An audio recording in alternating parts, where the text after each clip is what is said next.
el problema de Vladimir Putin es, y hay que decirlo abiertamente, y todo el mundo lo sabe, pero nadie lo quiere decir, porque piensan que no sé, van a venir a tu casa y te van a llevar a una cárcel o algo por ser políticamente incorrecto, pero es exactamente lo opuesto. Vladimir Putin es un homosexual en el closet, es un homosexual que niega su homosexualidad. Y este perfil de un hombre homosexual viviendo en un país homofóbico, y él pues se ve obligado desde que es un adolescente a esconder su homosexualidad, crea todo tipo de psicopatologías y autoodio. Autoodio es lo que se llama en inglés, ¿cómo se llama? Es una frase que se llama internalized homophobia, que es básicamente homofobia internalizada. En otras palabras, todo el odio que ellos perciben en la sociedad contra los gays lo internalizan y ellos se odian a sí mismos. Hoy nos acompaña mi gran amigo Fredo Arias King, que es presidente del Instituto Casla. Además, Fredo es reconocido como uno de los más destacados expertos en materia de transición a la democracia. Es miembro del Centro Davis para el estudio de Rusia y Eurasia, miembro del Instituto Lech Wałęsa, del expresidente de Polonia, Lech Wałęsa, y además de todo, fundador de la revista Democratizacja, una de las revistas más antiguas que estudia precisamente los temas relacionados con Rusia y las repúblicas de la desaparecida Unión Soviética. Fredo, bienvenido a este espacio aquí en el canal del Instituto Casla. Gracias, Carlos, y felicidades por fundar Casla hace 10 años. Acabamos de tener nuestro primer cumpleaños de 10 años exitosos. Felicidades por crear ese puente entre las lecciones de las transiciones en Europa del Este, postcomunistas, especialmente las que triunfaron, como la República Checa, y el futuro de Latinoamérica, ¿no? Entrenar a los futuros líderes de Latinoamérica para no repetir los errores de siempre y bueno, pues enhorabuena. Gracias, Fredo, y obviamente el mérito también es tuyo, así que felicidades a ti también. Efectivamente, cumpliendo 10 años, ha sido un camino bastante arduo en algunos momentos, pero muy satisfactorio en otros, porque hemos conseguido bastantes logros, de los cuales obviamente podemos hablar en este espacio o en otros espacios en otras ocasiones. Pero lo que nos convoca hoy día es el tema de la guerra de Ucrania, ¿no es cierto?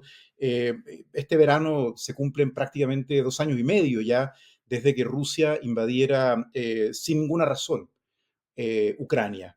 Y obviamente en América Latina, quizás Nicaragua, Cuba, Venezuela y en alguna medida también Bolivia, que han apoyado abiertamente la campaña de agresión contra Ucrania desatada por Rusia. La reacción del resto de los gobiernos de América Latina ha sido más bien ambigua. Lo cierto es que la invasión rusa a Ucrania es como si hubiera partido en dos el mapa geopolítico del mundo. Eh, ¿Cómo lo ves tú? ¿De qué lado de este mapa geopolítico queda América Latina? Pues Latinoamérica, como siempre, confundida, y es una pena, y es por eso que Latinoamérica sigue siendo una fábrica de pobres, como dijo Mario Vargas Llosa. Entonces, pues ahí te das cuenta quién es quién, ¿no? El presidente de Uruguay, Lacalle Pou, inequívocamente a favor de Ucrania y defender la soberanía de un país perfectamente pacífico, amistoso al occidente, que fue víctima de esta brutal invasión. Presidente como la verdadera sorpresa ha sido Boric, porque uno pensaría que Boric estaría totalmente del lado de Fidel Castro, bueno, del hermano de Fidel Castro, ahora que todavía sobrevive ese régimen en Cuba, de Venezuela y de Nicaragua. Sin embargo, ha sido un poquito, nos ha sorprendido, ¿verdad? Viniendo de esos círculos y de todos modos condenando en los votos en las Naciones Unidas a Rusia, ¿no? México, ambivalente como siempre, pero eso desafortunadamente refleja pues nuestra realidad Latinoamérica. Lo único bueno de todo esto es que Latinoamérica no tiene un peso geopolítico que pueda influir en esa guerra, porque si Europa tuviera la misma división que tiene Latinoamérica, la misma ambivalencia, el mismo valemadrismo, como decimos en México, entonces ya esa guerra estaría perdida. Sería como cuando todos los países que eran aliados de Checoslovaquia en 1938 actuaran, ¿verdad? Igual Latinoamérica ¿cómo se llama? Estaría dispuesta a vender a Ucrania, a Rusia, si tuviera el poder. Entonces, 1938, otra vez estamos en un 1938 cuando Inglaterra, el Reino Unido, Francia eran abiertamente aliados de Checoslovaquia, de Edvard Beneš. Tú recuerdas muy bien lo que sucedió en Múnich cuando el primer ministro británico Chamberlain simplemente le regaló Checoslovaquia a Hitler diciendo que es un país lejano del cual sabemos muy poco, a pesar de tener una alianza oficial con Checoslovaquia, y esa democracia, la única democracia al este de Suiza, pues fue destruida, desmantelada por Hitler. Entonces, si todo dependiera de Latinoamérica, harían lo mismo con Ucrania. Afortunadamente, Europa sí aprendió de esas lecciones de Múnich, del apaciguamiento, de que no funcionó con Adolfo Hitler, y Margaret Thatcher en 1989-90 se disculpó oficialmente en Praga con el presidente Václav Havel del papel tan pernicioso que jugó Neville Chamberlain, primer ministro británico, a simplemente regalarle Checoslovaquia a Adolfo Hitler para intentar apaciguarlo, ¿no? Entonces, Latinoamérica, pues es difícil, desafortunadamente, las lecciones de la historia no las aprendemos, nunca las aprendemos, o rara vez las aprendemos. Pero Europa, afortunadamente, la gran mayoría de Europa y Estados Unidos ya han aprendido esas lecciones, y por eso estaban mucho más preparados para lidiar con Vladimir Putin, aunque lento, aunque a lo tonto y renuentes a armar a los ucranianos con las armas que necesitan para derrotar a Rusia, pero por lo menos no se hizo como en Múnich en 1938, cuando se juntan los políticos en París, Berlín y Washington, que es lo que pensó Putin que iba a suceder, y se iban todos como buenos machos a dar abrazos y a fumar puros y a vender a Ucrania a Vladimir Putin, ¿no? Eso afortunadamente no sucedió. O sea que la posición que ha adoptado América Latina o gran parte de los países de América Latina es como una reacción natural a lo que precisamente estás explicando, ¿no? De que la lejanía y un poco esa poca influencia que puede tener un conflicto como este en tierras latinoamericanas. Sí, sí, afortunadamente Latinoamérica, o sea, haga lo que haga, no va a influir en esa guerra, no lo va a hacer. Y aún así, Volodymyr Zelensky fue a la inauguración de Milei, de Javier Milei en Buenos Aires, y ahí pues se vio con otros líderes latinoamericanos, y sí hay cierto, o sea, solidaridad con él, porque el simbolismo, ¿me entiendes? ¿No? De que un país grandote invada un país pequeño, desarmado, democrático, soberano, eso en Latinoamérica pesa, ¿me entiendes? ¿No? O sea, pero al mismo tiempo el antiamericanismo latinoamericano también pesa. Entonces son dos fuerzas, ¿me entiendes?, que se contraponen. Nunca se me va a olvidar una conversación que tuve con nuestro gran amigo Lech Wałęsa cuando vino a México a la inauguración de Vicente Fox en diciembre del 2000, y yo lo atendí. Entonces yo estuve pues 5 días con él y siendo su chofer, su guardaespaldas, todo al mismo tiempo. Y en una de esas estábamos manejando por Reforma, la avenida Reforma, y había una bola de cartelones pagados por la izquierda, ¿no? Por el Partido de los Trabajadores o el PRD, uno de esos. Y estaba Fidel Castro también viniendo a la inauguración de Vicente Fox. Entonces, y esos cartelones decían, bienvenido comandante a México, bienvenido comandante, ¿no? Y una foto de Fidel con su puro. Y Wałęsa me preguntó, oye, ¿por qué? ¿Por qué todavía sigue siendo este tipo popular en México? ¿No? Dije, bueno, no es tan popular en México, es más popular en Argentina y otros países. Cuanto más lejos, según el Latinobarómetro, cuanto más lejos esté el país latinoamericano de Cuba, más popular es Fidel Castro, y México está muy cerca. Entonces, sí hay mexicanos que adoran a Fidel Castro, pero no es porque es un tirano cruel que mete a su país a la dictadura y a presos políticos y ejecutó a muchísimas gentes en el 59, 60, 61. No es por eso. Ellos adoran a Fidel Castro por la misma razón que México, digamos, los mexicanos que adoran a Fidel Castro es por la misma razón que lo adoran a usted, señor presidente Wałęsa, ¿no? Y él dijo, ¿pero cómo? Dije, sí, la mentalidad del mexicano no es que sea democrático versus no democrático, sino que es el pequeño versus el Goliat, el grandote, David contra Goliat.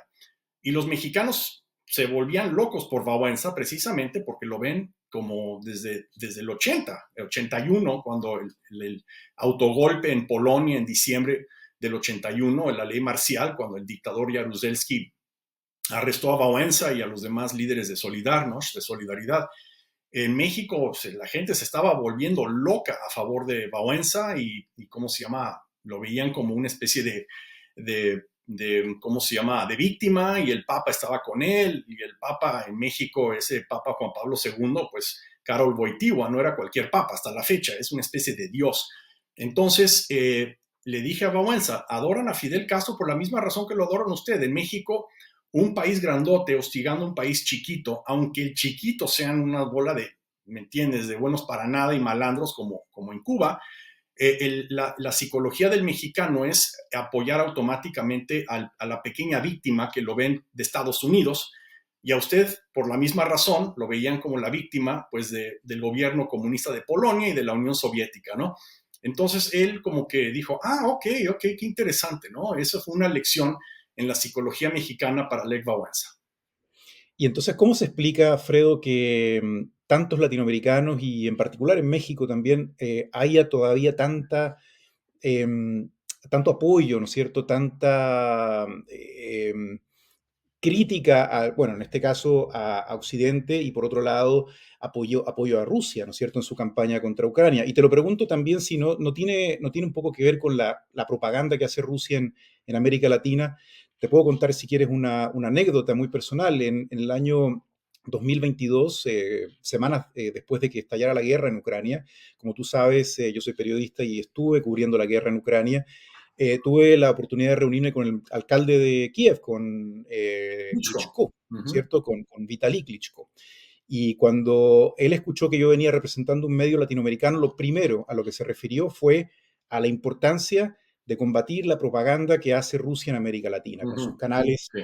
estatales y con otros medios, obviamente, poco convencionales, redes sociales, etc. Entonces, ¿es eso lo que causa que haya tanta nostalgia, digamos, por la antigua Unión Soviética y tanta admiración hacia Putin?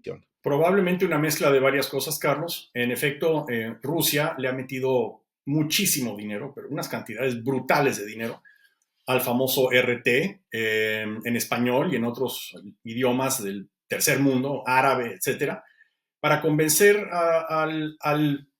¿verdad?, al sur global, como le dicen estos días, al tercer mundo, de que esto es una guerra contra el colonialismo, lo cual es totalmente orwelliano que un país excolonial, siendo Rusia, invada a una excolonia pacífica para volver a imponer su colonia en esa excolonia, y aún así muchas pequeñas mentes en todo el mundo se crean la propaganda de que esto es una lucha contra el colonialismo occidental, lo cual pues desafía la lógica, pero así somos los seres humanos, ¿no? Entonces uno habla también en Eslovaquia. Tú sabes que acaba de ganar otra vez el partido de antioccidental Robert Fico, con la misma historia.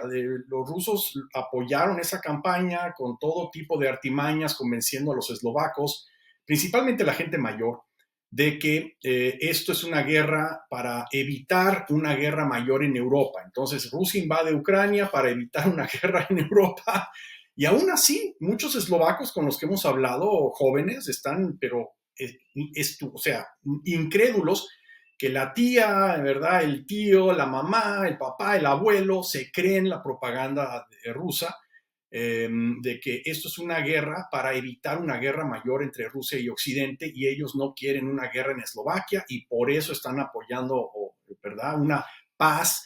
Lo que quiere decir paz es que Ucrania pues ceda territorios a Rusia, o aún que ceda su soberanía entera a Vladimir Putin. Y eso, y ellos piensan que están en lo correcto, o sea, que, ¿me entiendes? Esto no es una guerra de agresión contra un país soberano, no, esto es una guerra para evitar el colonialismo, el neocolonialismo occidental y de la OTAN, etcétera, etcétera. Entonces hay formas de que la gente que usa bien la propaganda y la guerra psicológica pueden transgiversar la psicología de seres humanos, aún que sean gente educada, etcétera, ¿no? Tú tocaste un punto fundamental, que es la razón por la cual empezó esta guerra, ¿no? ¿Qué crees tú que motivó a Rusia a invadir un país soberano con todo lo que acabas de escribir, un país básicamente culturalmente tan similar? Gran parte de Ucrania habla ruso, los ucranianos ven la televisión rusa, todos tienen una familia, digamos, en gran medida mezclada, ¿no es cierto?, con miembros de la familia en Rusia, en Ucrania. O sea, ¿cómo se explica el hecho de que haya iniciado esta guerra que ya hoy día se habla que es la peor guerra en Europa y en el mundo después de la Segunda Guerra Mundial? Esa es la gran pregunta que nadie puede responder, Carlos. Toda la razón. Una de cada 4 familias rusas es de origen ucraniano o tienen parientes ucranianos y etcétera. Raíces ucranianas o parientes ucranianos o son matrimonios mixtos, etcétera. Entonces, uno no se explica cómo no ha habido una reacción mayor dentro de la Federación Rusa a 2 años y medio de esta brutal guerra que además los rusos en su televisión presumen. No es que estén escondiendo las consecuencias, muestran orgullosamente cómo están destruyendo viviendas, están destruyendo escuelas, están destruyendo hospitales, destruyendo fábricas, ¿me entiendes? ¿No? Centrales energéticas.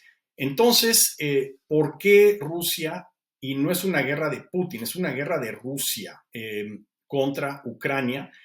Y ocurrió de una forma inesperada, porque si uno ve las encuestas y los debates dentro de Rusia antes de esta intensificación de la guerra que empezó en 2014, en febrero también, cuando se apoderó Rusia de Crimea y alentó las guerrillas que tú bien cubriste en ese documental en el Donbass, en el este de Ucrania. La relación entre los países era cordial. Además, Rusia no presentaba ninguna amenaza Ucrania no presentaba ninguna amenaza a Rusia militar, mucho menos militar. Tenía algo así como 8,000 soldados activos en el 2014. O sea, Ucrania no estaba preparada para nada para una confrontación militar, no la esperaba. La mitad de Ucrania pues votaba por el partido abiertamente prorruso de Yanukovych y por otros políticos que hablaban de un acercamiento con Rusia y estaban perfectamente cómodos enseñando todo el contenido de la televisión rusa en Ucrania, y la gente del este de Ucrania votaba muy poquito por los partidos ucranianos que prometían mayor integración con la Unión Europea, con Occidente, o sea, con la OTAN, etcétera. No, Ucrania estaba muy cómoda, muy, muy floja y no era una nación coherente, digamos. Es un milagro que Ucrania sobrevivió desde el 91 como un solo país. Es un milagro, francamente. Y lo que hizo Putin, una de las consecuencias que no se esperaba Putin, es crear una nación verdadera, ¿me entiendes? Entonces ya toda Ucrania está unida contra Rusia, incluyendo el este, incluyendo los rusoparlantes ucranianos que no se esperaban esto de Rusia. Y el presidente Zelensky es uno de ellos, irónicamente, ¿no? Él pues no hablaba ucraniano sino hasta que tenía 20 y pico años, ¿no? Lo habla con pues ligero acento, etcétera. Entonces, Ucrania ya es un país de verdad gracias a esta invasión rusa, pero lo que más sorprende, y yo en CNN, en español, donde aparezco a veces hablando sobre Rusia, yo predije desde un principio que si Putin no podía imponerse y hacer una especie de victoria militar en Ucrania después de febrero del 22, un blitzkrieg, por decirlo así, no iba a durar mucho tiempo Vladimir Putin como político porque, ¿me entiendes? Cuando hay un exabrupto de este calibre en Rusia, muchas veces empieza el régimen a desbaratarse. Le pasó al zar Nicolás II cuando Rusia empezó a perder o sea, se percibía que Rusia no estaba logrando sus objetivos en la Primera Guerra Mundial y empezaron a rebelarse unidades enteras del ejército. Yo pensé que iba a suceder más o menos lo mismo después del golpe de Estado soviético fallido, eventualmente después de 3 días, en agosto del 91, cuando parte de los militares rehusaron participar en ese golpe de Estado. Y además, abiertamente, el famosísimo general Yevgeny Shaposhnikov, se rebeló contra su jefe, Yazov, el ministro de Defensa, y dijo, yo voy a mandar mis jets a bombardear donde ustedes están reunidos, la junta militar, bueno, junta político-militar que derrocó brevemente a Gorbachev, si no le paran. Entonces yo pensé que iba a haber, ¿me entiendes? ¿No? Hubo una especie de escisión, una especie de rebelión abierta por varios diplomáticos rusos en el exterior, varios militares, etcétera, y a Putin se le iba a desmoronar su régimen. Y aquí estamos 2 años y medio después y hay muy poca señal de eso. Eso para muchos sovietólogos ha sido una gran sorpresa. O sea que el entorno político de Putin también influye un poco en esta, digamos, decisión de Putin de iniciar esta guerra en Ucrania. ¿Cómo ha moldeado toda esta retórica, digamos, bélica su entorno político? Porque tú, te lo pregunto porque decías, ¿no? Que esto es una guerra de Rusia más que una guerra de Putin. Pero a la larga, Putin fue el que tomó la decisión de invadir Ucrania, ¿no? Totalmente. O sea, se ha convertido en una guerra de Rusia. No lo era originalmente, porque cuando Rusia sorprendió al mundo invadiendo a Crimea en el 2014, pero especialmente con esta masiva intensificación del conflicto, la relación, o sea, las encuestas mostraban pues una relación cordial entre ambas naciones, no solo eso, sino que uno no veía a las élites rusas hablando de que vamos a conquistar, vamos a hacer, no se veía venir, no es como Alemania nazi, ¿verdad? Que todo era vamos a vengarnos de lo que nos hicieron los franceses en la Primera Guerra Mundial, nos vamos a vengar del tratado de Versalles, que fue totalmente injusto. O sea, todo el partido nazi estaba ganando elecciones desde los años 20, pero especialmente después del 29, en base a eso, vamos a declarar la guerra al mundo y vamos a cambiar todo porque todo el mundo nos traicionó. Mientras en Rusia no se veía eso, ¿me entiendes? Entonces los rusos pues hablaban de otras cosas, pero no hablaban de invadir a Ucrania. Eso fue una sorpresa, eso fue una decisión de Vladimir Putin. Pero después es cuando se convirtió en una guerra de Rusia simplemente por el hecho de que solo, no sé, el 25% de los rusos se oponen activamente, le dicen a los encuestadores, yo estoy en contra de esta guerra, pero hay otro 25% que está 100% a favor de esta guerra y uno ve sus canales en Telegram, que es donde principalmente se comunican los rusos, es principal medio de redes sociales donde y hay muchos dedicados al Z, ¿no? A la guerra contra Ucrania y cómo disfrutan ver la destrucción de Ucrania estas gentes, el 25%. Y el otro 50%, pues como siempre, están, pues, valemadrismo, ¿no? Miren, déjenme a mí en paz con tal de que a mí no me afecte la guerra.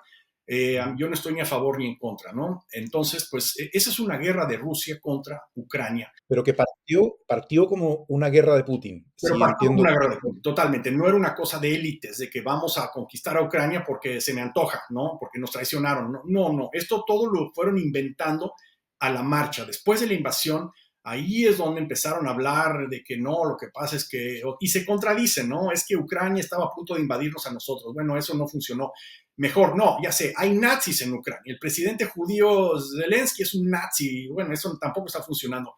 Más bien era una guerra para evitar la expansión de la OTAN, porque nos prometió Gorbachev que no iba a expandir la OTAN, y después sale el ex ministro de Relaciones Exteriores de Rusia, mi amigo Andrei Kozyrev, diciendo eso no sucedió. Gorbachev nunca se le prometió nada de esa magnitud. Entonces van cambiando sus pretextos y la única constante es que de repente pues invadieron Ucrania y le están metiendo toda la carne al asador para destruir la soberanía de Ucrania y las élites no se han rebelado contra Vladimir Putin. Eso ha sido la verdadera sorpresa.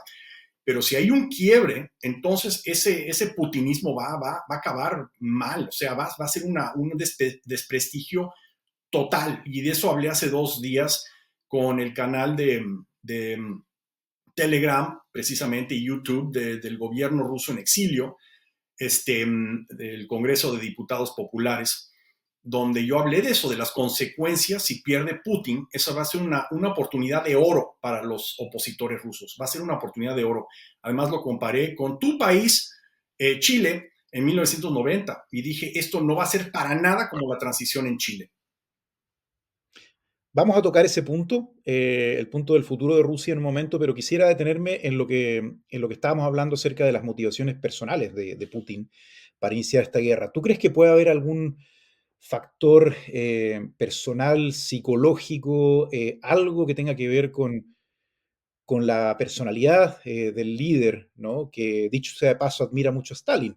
Eso él mismo lo ha dicho en reiteradas ocasiones. Pero yendo un poco más, yo sé que tú vienes de familia de psiquiatras, psicoanalistas, y probablemente ves algo que el resto de la gente no ve. Sí, en efecto, Carlos, el problema de Vladimir Putin es, y hay que decirlo abiertamente, y todo el mundo lo sabe, pero nadie lo quiere decir, nadie lo quiere decir, porque piensan que no sé, van a venir a tu casa y te van a llevar a una cárcel o algo por ser políticamente incorrecto, pero es exactamente lo opuesto. Vladimir Putin es un homosexual en el closet, es un homosexual que niega su homosexualidad. Y este perfil de un hombre homosexual viviendo en un país homofóbico, y él pues se ve obligado desde que es un adolescente a esconder su homosexualidad, crea todo tipo de psicopatologías y auto-odio. Auto-odio es lo que se llama en inglés, ¿cómo se llama? Es una frase que se llama internalized homophobia, que es básicamente homofobia internalizada. En otras palabras, todo el odio que ellos perciben en la sociedad contra los gays lo internalizan y ellos se odian a sí mismos. Pero hay un fenómeno muy especial que descubrió un alumno de Sigmund Freud llamado Edmund Bergler. Edmund Bergler, y aquí tengo algunos de sus libros, por cierto, pero Edmund Bergler le dedicó 40 años, o sea, toda su carrera, a psicoanalizar y ayudar y apoyar a este tipo de perfil psicológico, o sea, a hombres que niegan su homosexualidad, pero siendo homosexuales, y la mayoría de ellos casados, con hijos y tal, pero de repente se presentaban en muy mal estado con Bergler en Viena y en Nueva York, donde él practicó, y le decían, bueno, doctor, hágame algo normal, hágame un normal. Y Bergler le decía, bueno, no te voy a poder hacer un normal, tú eres quien eres, así te creó Dios. Entonces, lo mejor que podemos hacer es, pues, háblame de tu niñez, háblame de tus traumas, pero todo era lo mismo, el mismo perfil psicológico que llegaba en muy mal estado. Y lo que Bergler les decía es, mira, tú tienes que admitirle a tu esposa lo que eres, no puedes tener una vida paralela, te está causando un estrés horroroso. De hecho, un estudio más contemporáneo descubrió que los hombres gay que viven en negación viven 5 años menos que los hombres que no niegan su sexualidad, ya sea heterosexuales o homosexuales. En otras palabras, un gay que tiene la suerte de vivir en Estocolmo o en San Francisco o en Praga o un lugar donde no los molestan, es perfectamente saludable y muere a la misma edad en promedio que cualquier heterosexual y muere de las mismas enfermedades. Pero los gays que niegan su homosexualidad viven una vida miserable. De hecho, Bergler lo llamó un infierno privado, un infierno privado. Y si uno lee los 3 libros que escribió Edmund Bergler sobre este perfil psicológico en los años 60 y 50, es una biografía de Vladimir Putin. Es increíble las coincidencias. Yo sumé los síntomas de Edmund Bergler más los de mi padre, porque mi padre era un pequeño Bergler en México que también hacía lo mismo, y mi madre, que era profesora de psicología en la universidad, etcétera. Mi papá escribió libros sobre psicología. Entonces se presentaban estos hombres en ese México de hace 50 años, ¿me entiendes? Que era otro México. Gracias a Dios, México ya no es así. O sea, ya no hostiga a sus gays. México se ha convertido en un país civilizado. Pero en esa época, hace medio siglo, era horrible para los gays. Y se presentaban y decían, ayúdeme, por favor. Igual que con Bergler, igual, igual, igual. Y mis papás, pues lo que hacían era, pues, darles un espacio donde ellos sabían que podían estar totalmente seguros, respetados, como Dios manda, de su orientación, y iban a recibir consejos y tal, ¿no? Entonces, algunos de ellos hasta se hicieron prácticamente miembros de nuestra familia, ¿no? Yo recuerdo uno en especial, era un doctor que es Vladimir Putin. O sea, yo cuando primero vi a Vladimir Putin a finales de los 90, cuando primero se hizo jefe de la FSB, después primer ministro, después presidente, o sea, yo estaba viendo a ese doctor que mi mamá ayudó algunos años y que prácticamente se me... O sea, los mismos gestos, o sea, es él. Y ahí es donde empecé yo a sospechar. Pero bueno, mi padre escribió, después de tratar y apoyar y ayudar a algunos de estos hombres gays, él mismo escribió un libro donde descubrió otros síntomas que Berger no había descubierto. Mi padre usó lo que se llama la teoría de arquetipos de Carl Jung, que es otro exalumno de Sigmund Freud, por cierto, un suizo, que describió los arquetipos humanos, pero mi padre llevó eso más allá y descubrió y publicó a mediados de los 90. O sea, Putin no estaba ni cerca del radar del mundo, ¿verdad? Pero mi padre publicó un libro en el 97, creo, que se llama Antología de la Poesía Homosexual, una cosa así, donde resulta que los gays están dominados por esencialmente 3 arquetipos, más que el resto de la población: punción, mutilación y veneno. ¿A qué te recuerda eso? ¿A cuántos opositores ha envenenado Putin? Putin está obsesionado por el veneno, incluyendo el primero de todos, que un gran amigo mío, Yuri Shekashihin, que fue el principal periodista de Rusia, periodista investigador, como un hermano mío, y a él lo envenenaron en el 2003 con una dosis tan poderosa que su cuerpo se encogió, y su ex mujer, con la que yo sigo en contacto hasta la fecha, otra gran periodista llamada Nadia Ashgihina, que estaba ahí, y ella ni siquiera, había hombres ahí, ¿me entiendes?, con lentes oscuros, y dijeron: usted no puede acercarse, usted no puede tomar muestras de su piel o de su cabello para analizarlo, aunque todo el mundo sospechaba había sido una especie de veneno. Y solo después nos damos cuenta que esto no fue una excepción, lo que le hicieron a Yuri Shekashihin, porque él descubrió muchas cosas en Chechenia como periodista y como miembro del Duma, por cierto. Además, hizo varias misiones a Chechenia y empezó a contradecir la línea oficial de lo que estaban haciendo en Chechenia, en la Segunda Guerra de Chechenia, etcétera. Incomodó mucho a Putin y se echaron al pobre de Shekoshihin. Pero después vinieron varios otros. Han habido como unos 15 que han envenenado. Entonces, eso nos indica fuertemente que si sumas los síntomas de un hombre gay en negación que descubrió Berger, más los que descubrió mi papá, son 21 síntomas. Putin, según el estudio que publiqué hace 3 años, Putin es 20 de los 21. Esto es indudablemente muy novedoso. Es algo que poco se habla, ¿no? Nadie quiere Y hablar de eso, Carlos. Una cosa que nos dimos cuenta, mi coautor, Michael Waller, el doctor Michael Waller y yo, él vive en Washington de tiempo completo y él está muy metido en el mundo de los think tanks y de todo eso.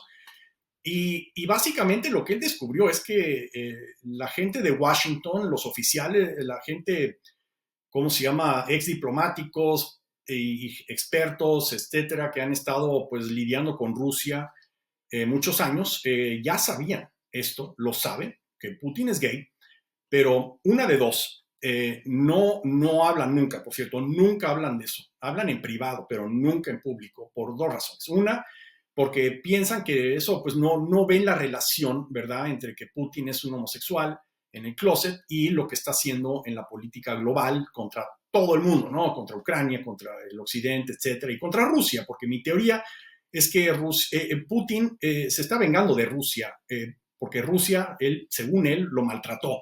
Si tú lees Berger, tú te vas a dar cuenta de algo inevitable, que es que Putin odia a Rusia, tanto en la Rusia que él creció en Leningrado, que lo hostigó por su orientación sexual desde que era un adolescente, y él está tomando una venganza contra Rusia primero que nada, no contra Ucrania, no contra Occidente. Para él, Rusia y Ucrania es lo mismo. Es una entidad que a él lo hostigó y él se quiere vengar, según Berger, ¿no? Y uno de los síntomas más interesantes es cómo, el primero, por cierto, de Berger es que dijo: el principal síntoma que dice todo sobre un homosexual en el closet es cómo trata a otros gays. Los que más hostigan a los gays son los gays en el closet. Berger no sabía explicar esto más que por su teoría del autoodio, ¿verdad? Pero, ¿cómo se llama? Yo no recuerdo que Gorbachev o Yeltsin hayan jamás hostigado a los gays, hablando en contra de los gays. ¿Por qué? No, o sea, tenían cosas mejores que hacer. La mente de ellos era totalmente distinta.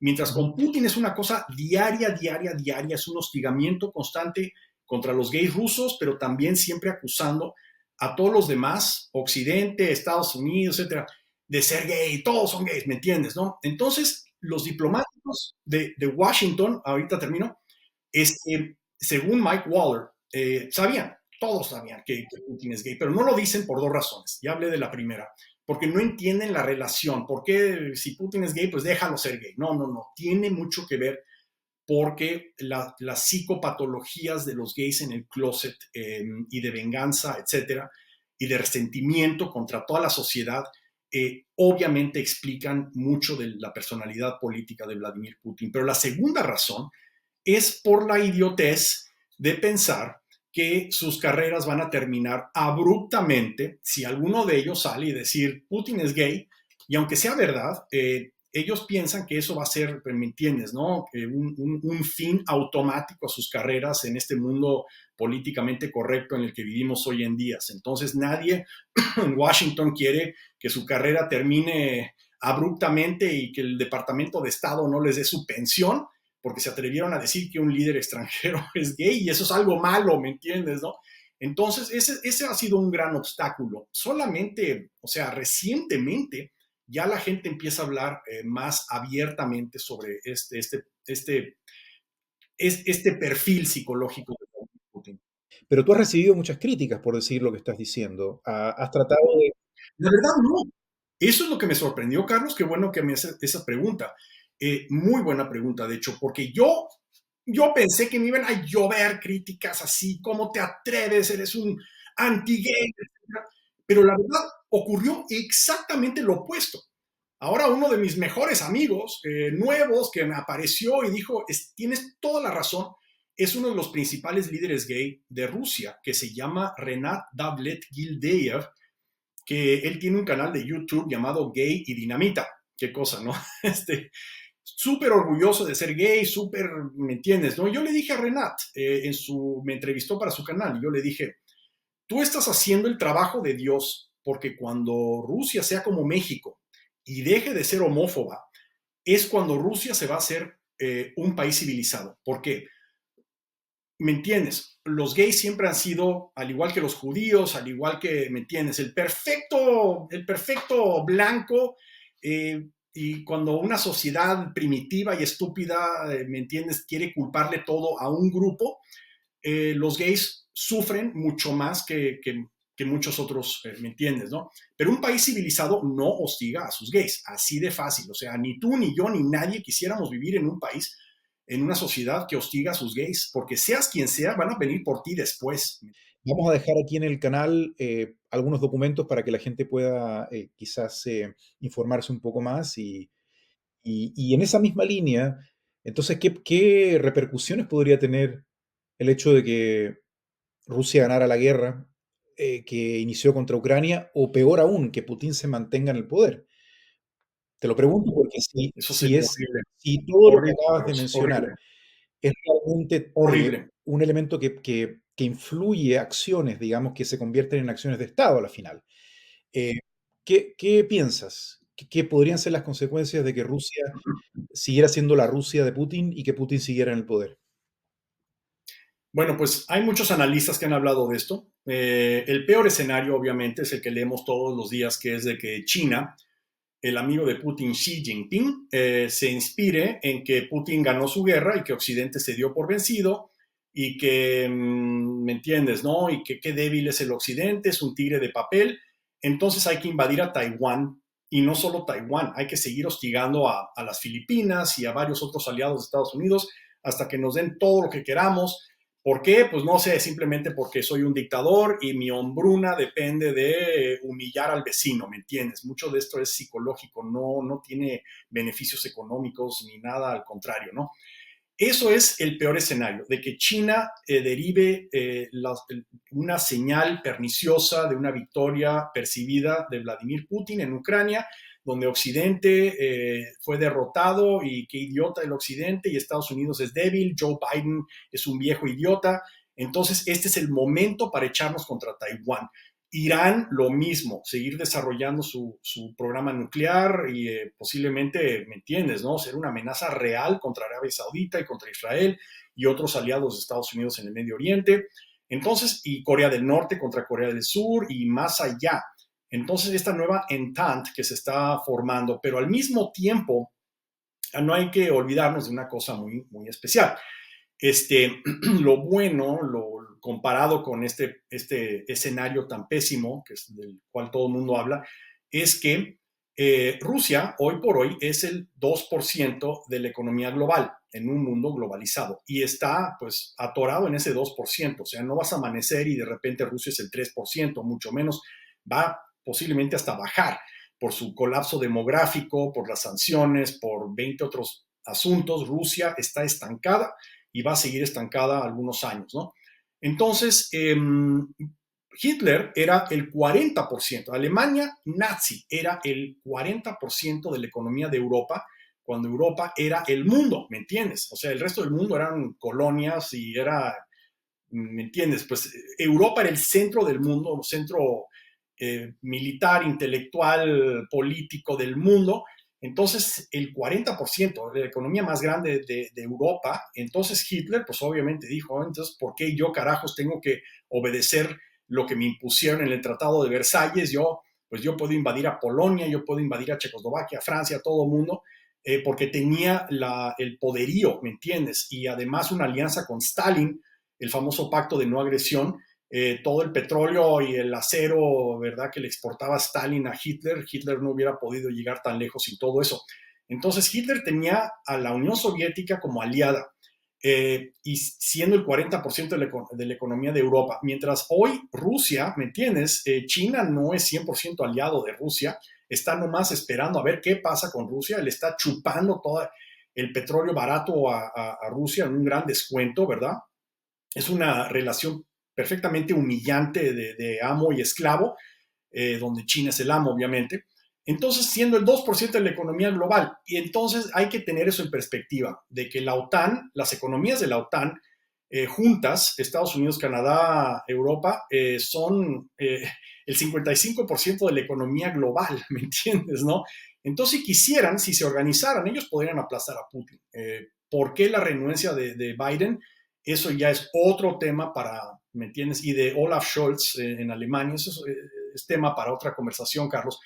Pero yo soy optimista y yo compartí esto con los rusos democráticos que me entrevistaron el otro día, el famoso Congreso de Diputados Populares y su canal, es que, y a ver si adivinas esto, pero esto nadie habla de esto. Rusia, el que gobierne a Rusia después de Putin, si Putin se colapsa y hay un colapso, ¿me entiendes? O una pequeña transición a una figura, ¿verdad?, temporal, tipo Mikhail Mishustin, que es el primer ministro de Rusia, que no es una figura tan tóxica y que no es, ¿entiendes?, el señor guerra como Putin o Medvedev o Patrushev y sus aliados, ¿no? Posiblemente si Putin cae, esa sería una figura transicional, pero si llegan las fuerzas democráticas a gobernar a Rusia, esta figura del presidente ruso será el hombre más, o la mujer más poderoso del mundo por unos meses. Y adivina por qué. Es totalmente ilógico, pero si lo piensas, ¿cómo es posible que Rusia va a ser el país más poderoso del mundo después de que caiga Putin?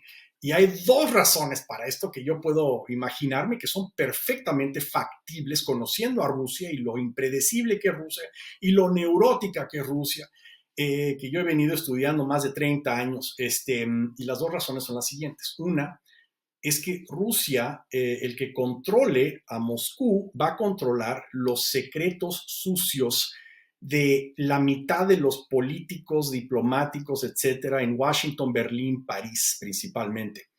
Y, o sea, ellos van a rogar y van a arrastrarse en el piso, rogarle al nuevo presidente que no saque esa caja de Pandora, porque muchas carreras en esos países van a acabar así cuando alguien diga, bueno, FSB, ex KGB, saca todo lo que sepa sobre, ¿me entiendes?, ¿no? Estas 10 figuras de Washington, que han lidiado con Rusia muchos años y que misteriosamente le están diciendo a Biden que no arme a Ucrania, que no permita que Ucrania use armas americanas en Rusia y que entorpecen todo y que dan por goteo y que en el fondo pues admiran a Putin.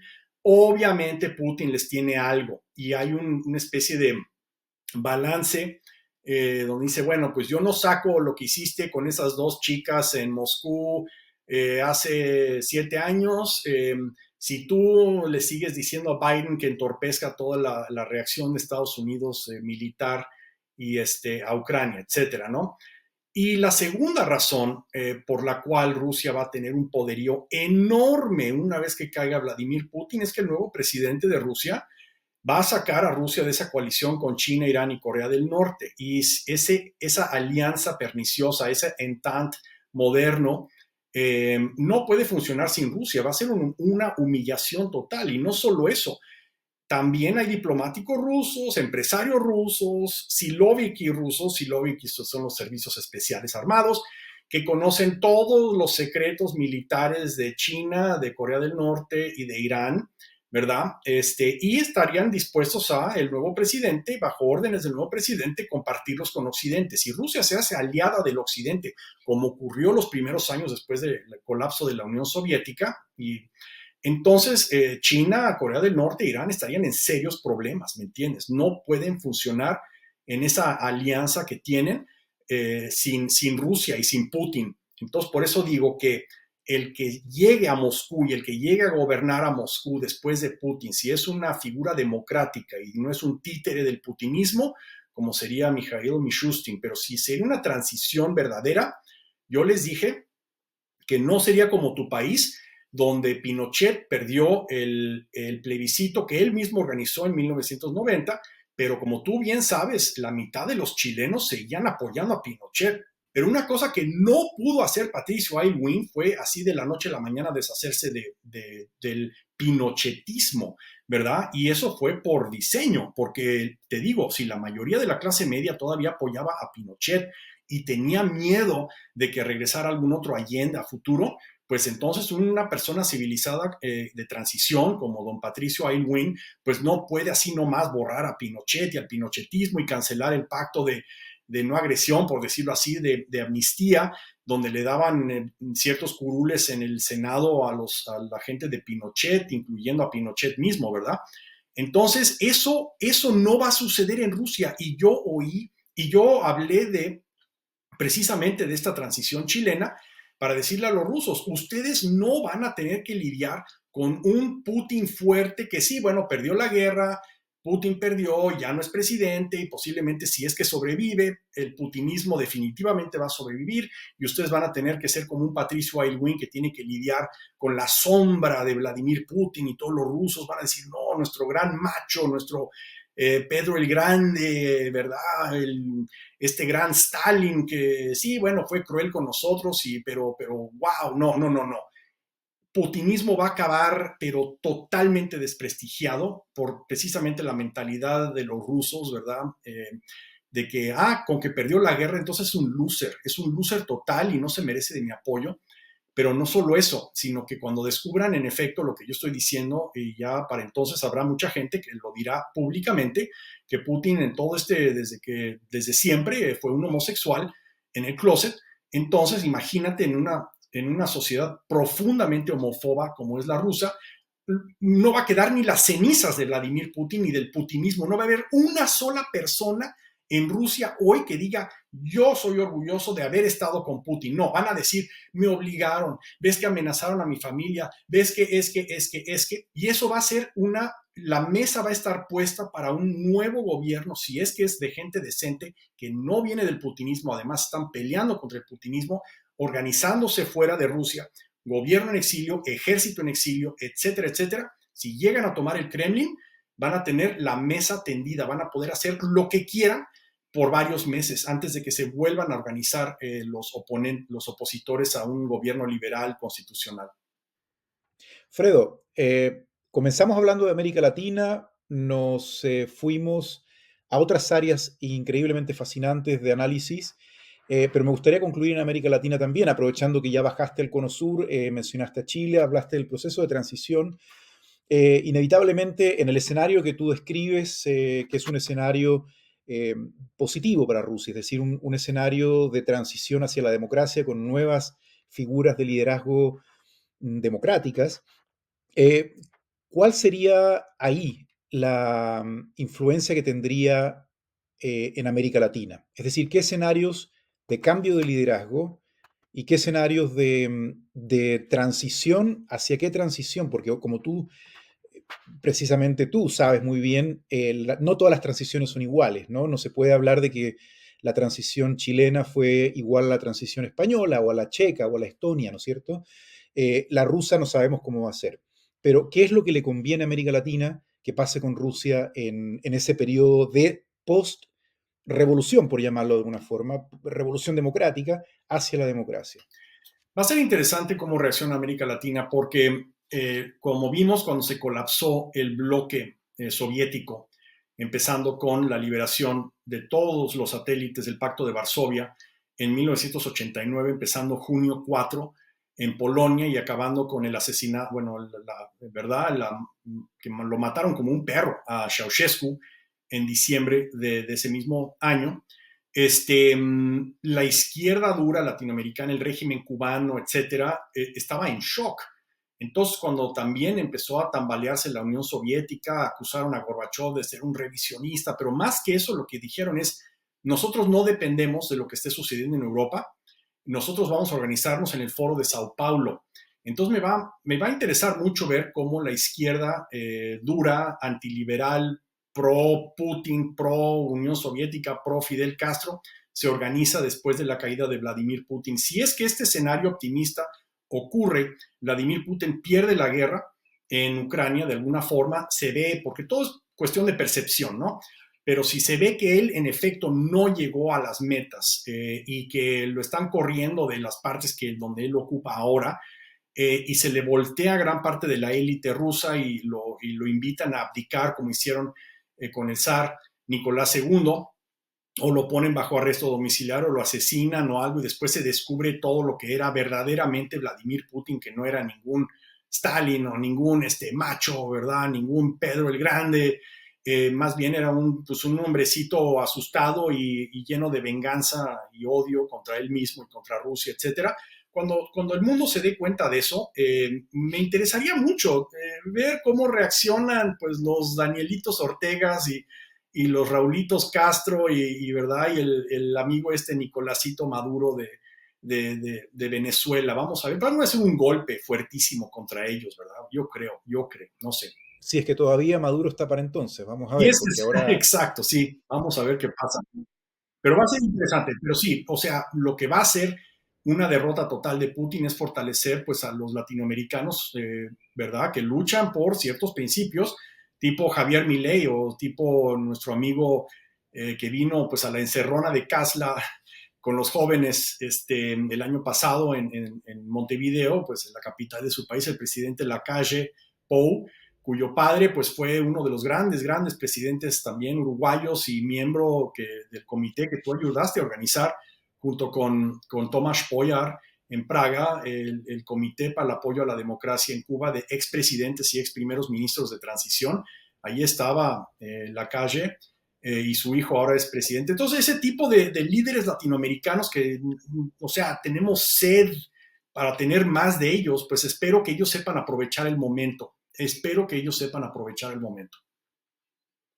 Fredo, muchísimas gracias. Una conversación realmente fascinante, reconfortante y con muchos temas que nos dejan pensando. Uh -huh. Muchas gracias nuevamente, Fredo, y espero tenerte pronto nuevamente aquí en el canal. Gracias, Carlos.